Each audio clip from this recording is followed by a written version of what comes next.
عام آدمی جو تنخواہ دار ہے، جو زمینوں کی قیمتیں یہاں پہنچ گئیں، اس نے کیسے گھر بنانا تھا؟ تو وہ کیا کرتا؟ کچی آبادیاں بننی شروع ہو گئی۔ آج آپ یہ سوچیں کہ آدھا کراچی کچی آبادیاں ہیں۔ کچی آبادی کا مطلب نہ سیوریج سسٹم، نہ بجلی، نہ لیگل کوئی کنیکشنز۔ وہ رشوت دیتے ہیں ان لوگوں کو جو بجلی کا محکمہ ہوا، گیس کا، تب ان کو کنیکشن ملتا ہے اور وہ بڑے پیسے دیتے ہیں۔ غریب لوگ ہیں، گندگی میں رہتے ہیں، بچوں کو بیماریاں ہو رہی ہیں، پیٹ کی گند کے اندر ہے، سارا اوپن سیوریج ہے۔ کبھی کسی نے نہیں سوچا کہ یہ لوگ کیسے رہ سکتے ہیں؟ انہوں نے بھی روزی کمانے کے لیے شہروں میں آنا ہے، تو کدھر رہیں گے؟ گئی ساتھ ساتھ پھر قبضہ گروپ آتے گئے۔ قبضہ گروپوں نے کیوں آیا؟ کیونکہ زمینوں کے کیس ہی نہیں حل ہوتے، عدالتوں میں 50 سال چل رہے ہیں، وہ قبضہ گروپ آ گئے، ان کے ساتھ پورا ایک ٹروئکا بن گیا، ساتھ مل گیا جج، ساتھ مل گیا پولیس، ساتھ مل گیا قبضہ گروپ۔ اور کن کی زمینوں پہ قبضہ کر رہے تھے؟ کمزور لوگوں پہ یا حکومت کی زمینوں پہ۔ تو یہ جو ہمارا آئیڈیا نیا پاکستان ہاؤسنگ ہے،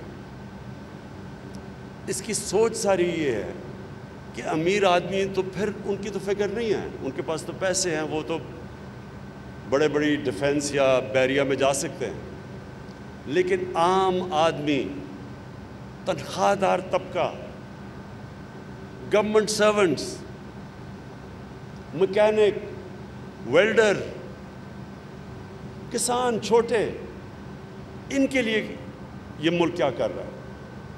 تو اپنی قوم سے جو میں بات کہنا چاہتا ہوں کہ یہ ذہن میں ڈال لیں کہ کبھی بھی وہ معاشرہ ترقی نہیں کر سکتا جو معاشرہ اپنی عوام کی، عام آدمی، اس کو اوپر اٹھانے کی کوشش نہیں کرتا۔ کوئی دنیا میں معاشرہ جس میں ایک چھوٹا سا امیروں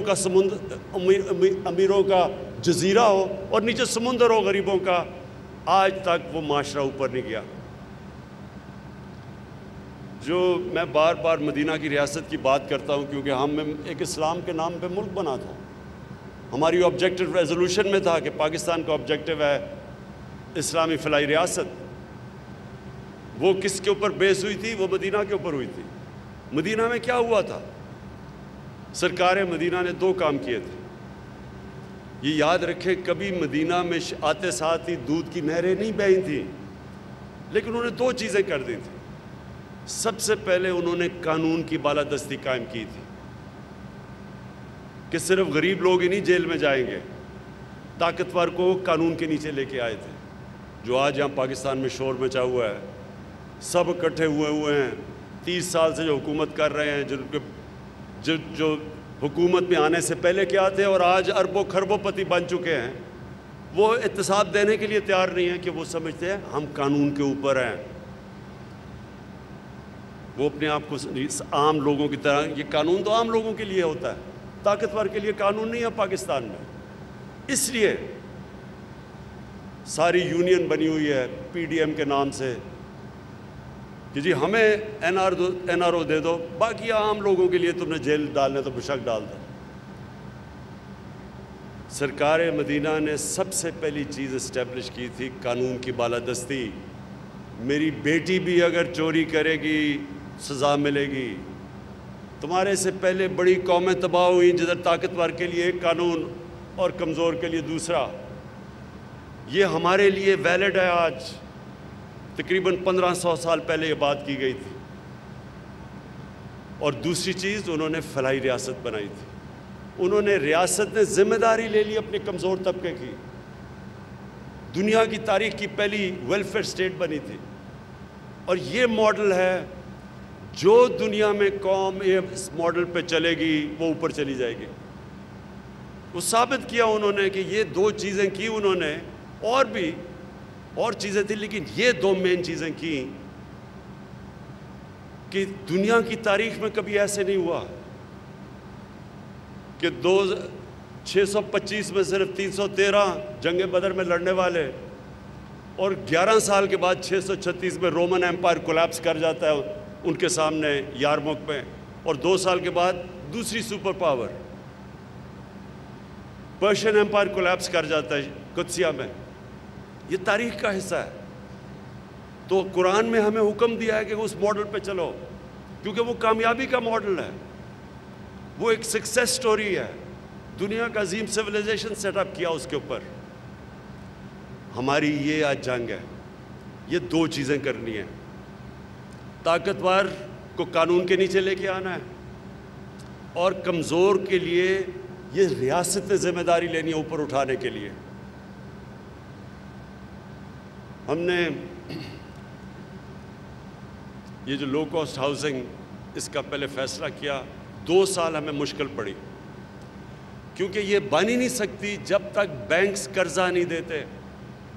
وہ بینکس اس لیے قرضہ نہیں دیتے تھے کہ قانون نہیں پھنسا ہوا تھا عدالتوں میں 10-15 سالوں سے۔ فور کلوجر لا کا مطلب یہ کہ جب تک بینک اگر قرضہ، وہ کیسے قرضہ دے گا اگر اسے یہی نہ یقین ہو کہ میرا پیسہ واپس آئے گا۔ اگر وہ مجھے پیسے قسطیں نہیں دیتا تو میں اگر کارروائی نہیں کر سکتا، بینک نہیں قرضے دیں گے۔ لہٰذا ہندوستان جیسے ملک میں 10% مارگیج فائنینسنگ ہے، قرضے دیتے ہیں گھروں کے لیے۔ یورپ کے اندر، امریکہ میں 80% سے اوپر ہے۔ پاکستان میں 0.2% لوگوں کو صرف قرضہ دیا جاتا ہے ہاؤسنگ میں، جو ابھی آپ نے چیف سیکرٹری صاحب آپ نے ابھی جو دکھایا لوگوں کو کہ تقریباً 70% لوگوں کے لیے صرف 1% پیسہ اویلیبل ہے گھروں کے لیے، باقی سارے امیروں کے لیے۔ تو اس کے لیے پہلے ہمیں وہ فورکلوجر لا لڑنا پڑا۔ اللہ کا شکر ہے ہم نے وہ عدالت سے جیتا کیس۔ اس کے بعد اب بینکس کو لے کے آئے، اب بینکس کو ٹریننگ دلوا رہے ہیں، بینکس کو کہہ رہے ہیں کہ اپنے سٹاف کو ٹرین کریں، کیونکہ ان کو آئیڈیا ہی نہیں ہے کہ کیسے غریب آدمی کو قرضہ دینا ہے۔ وہ ایک چیلنج ہے، اس میں کئی بینک بہتر کر رہے ہیں باقیوں سے۔ بینک آف پنجاب کو میں خاص طور پہ پھر سے داد دیتا ہوں، انہوں نے پورا زور لگایا ہوا ہے ٹریننگ کرنے کے لیے اپنے سٹاف کو کہ غریب لوگوں کو قرضہ دیا جائے، مزدوروں کو دیا جائے۔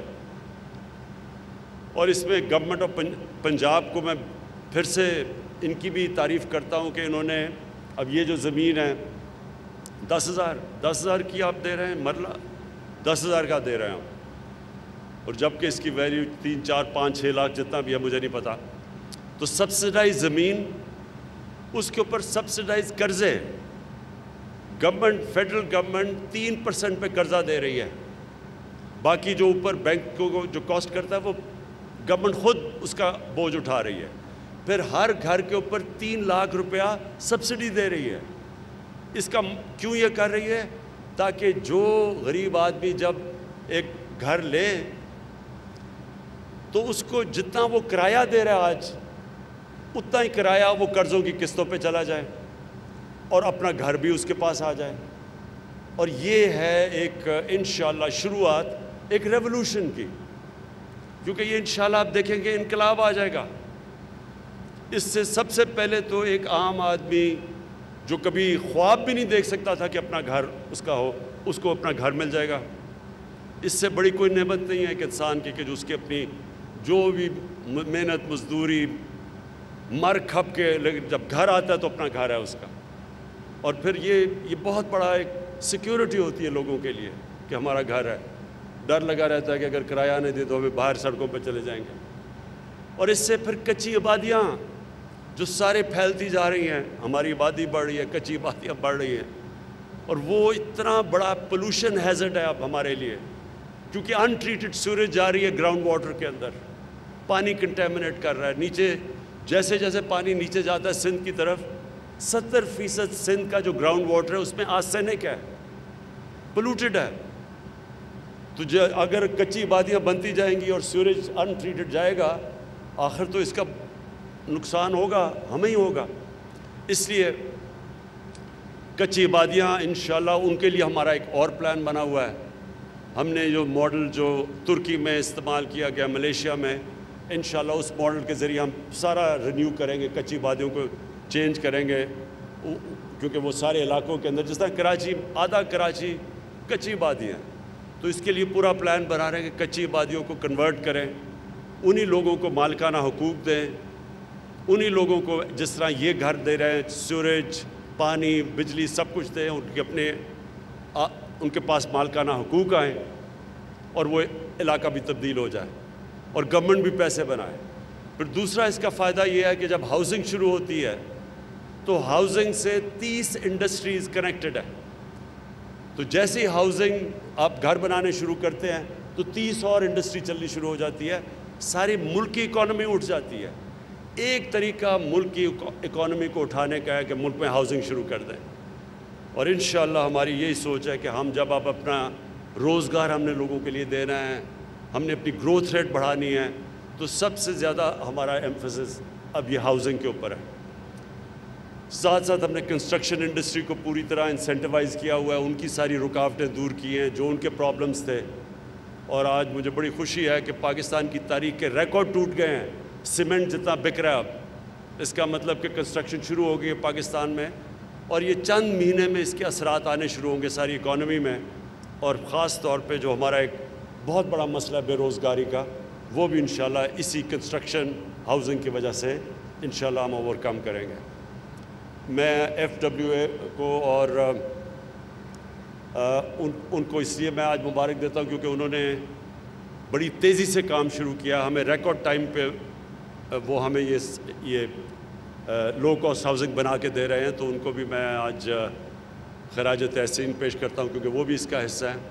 نیا پاکستان ہاؤسنگ میں جنرل حیدر آپ لیڈ کر رہے ہیں، اور آپ سارا یہ کوارڈینیشن سے یہ ساری لو کاسٹ ہاؤسنگ ہو رہی ہے، آپ کو بھی، اور آج جو 9 اوکیزن کے اوپر ہمارے بیٹھے ہوئے ہیں، جدھر ساری جگہ اوپننگ ہو رہی ہے، ادھر ہر جگہ کے اوپر یہی پیری اربن ہاؤسنگ کا آج لانچ ہے، تو وہ بھی مجھے بڑی خوشی ہے کہ اس میں ہم بڑے بڑے وہ علاقے کور کر رہے ہیں جدھر کبھی کوئی کانسیپٹ ہی نہیں ہے کہ عام لوگوں کے لیے گھر بنائے جائیں۔ آخر میں پھر اپنی قوم سے ایک بات کہنا چاہتا ہوں کہ اللہ نے ہمارے ملک میں ہر قسم کی نعمت بخشی ہے، ہم نے اللہ کی نعمتوں سے فائدہ نہیں اٹھایا۔ میں وہ پاکستانی ہوں جس نے سارا پاکستان دیکھا، اور کسی نے کوئی اور پولیٹیکل لیڈر اس ملک میں نہیں آیا جس نے سارا ملک دیکھا ہوا ہے۔ اس لیے میں جانتا ہوں کہ ہم نے کبھی توجہ نہیں دی ان علاقوں پہ جو اگر ہم علاقے تھوڑے سے بھی ڈیولپ کر لیں تو صرف ٹورزم سے، میں پھر سے کہہ رہا ہوں، ٹورزم صرف ایک ایسا ایریا ہے جس سے ہم سارا اپنا جتنی اس وقت ایکسپورٹس کر رہے ہیں اس سے زیادہ صرف ٹورزم سے یہ ملک پیسہ کما سکتا ہے۔ کبھی کسی نے توجہ نہیں دی کیونکہ بدقسمتی سے جو یہاں کے لیڈرشپ تھی ان کے ہالیڈیز بھی باہر ہوتے تھے، ان کے لنڈن میں بڑے بڑے گھر ہیں، ان کو دبئی میں پیلسز ہیں، انہوں نے کبھی دیکھا ہی نہیں کہ اس ملک میں اللہ نے کیا کیا دیا۔ پھر جو ایگریکلچر ہے اس کے اوپر میں نے پہلے تو اکانومی کو سٹیبلائز کر رہے تھے، اب پورا توجہ ایگریکلچر پہ ہے۔ یہ میں اب خود لیڈ کر رہا ہوں، میں آپ کو ثابت کر کے دکھاؤں گا کہ پاکستان میں ایگریکلچر کی اتنی بڑی ریولوشن آئے گی۔ ہمارے پاس وہ چیزیں ہیں، ہم نے کبھی سوچا ہی نہیں ایگریکلچر کے اوپر، 50 سال سے ہم نے ایگریکلچر کے اوپر نہیں سوچا۔ ہم نے صرف 2 سالوں میں صرف کسان کو ہم نے اس کی پیمنٹ دلوائی۔ کبھی گنے میں جو بیچارہ کسان محنت کرتا تھا اس کو کبھی پیمنٹ ہی نہیں ملتی تھی گنے کی، صرف ہم نے 2 سال ان کو پیمنٹ دلوائی ہے۔ آج انشاءاللہ ہماری جو گندم کی ییلڈ ہے وہ ریکارڈ ہے جو اب آ رہی ہے، ابھی تک ساری اسیسمنٹ ہے کہ سارے ریکارڈ ٹوٹ گئے ہیں۔ ہماری چاول کی ییلڈ ریکارڈ پہ ہے، ہمارا مکئی کی ییلڈ ریکارڈ کے اوپر ہے۔ حالانکہ پھر سے میں ابھی کہہ رہا ہوں، ابھی ہم نے نئے ٹیکنیکس نہیں لے کے آئے، ہم نے صرف کسانوں کے پاس پیسہ گیا ہے کیونکہ ان کو قیمت ملی ہے اپنی پیداوار کی۔ 11 ارب روپیہ صرف اس سال کسانوں کے پاس اضافی گیا ہے کیونکہ ہم نے ان کو صحیح معنی میں ان کو گندوں میں بھی قیمت دی ہے اور چاول پہ ملی ہے، ان کو مکئی میں ملی ہے، گنے میں ملی ہے۔ جب انشاءاللہ آپ نئی ٹیکنیکس لے کے آئیں گے تو ایگریکلچر سے انشاءاللہ پاکستان کو اٹھا دیں گے۔ اور اس کے علاوہ اب جو ہمارا جو آگے پلان ہے وہ انڈسٹریز جن کو نگلیکٹ کیا، آئی ٹی، اس بار یہ آئی ٹی ایکسپورٹس ریکارڈ ہوئی ہیں پاکستان کی تاریخ، اور ہماری جو ایکسپورٹس ہیں اب، کیونکہ ہم نے انڈسٹری کو اس وقت ان کی مدد کی ہے پوری طرح، ان کو ایکسپورٹ انڈسٹری کو 11 سال کے بعد سب سے زیادہ ایکسپورٹس ہے پاکستان میں۔ انشاءاللہ آنے والے دنوں میں آپ دیکھیں گے کہ جو ہم محنت کر رہے تھے، جو گراؤنڈ ورک کر رہے تھے، اب اس کی آپ کے سامنے اس کا پھل آپ کو نظر آئے گا نکلتا ہوا۔ میں پھر سے پنجاب آپ کو اس کے لیے بڑی مبارک دیتا ہوں، آپ کو خراج تحسین پیش کرتا ہوں۔ اور دوسری چیز جو میں پھر بھولنا چاہوں، جو آپ نے کسان کارڈ نکالا ہے، یہ انشاءاللہ کسانوں کے لیے انقلاب آپ لے کے آئیں گے ایگریکلچر میں۔ بہت مبارک ہو آپ کو۔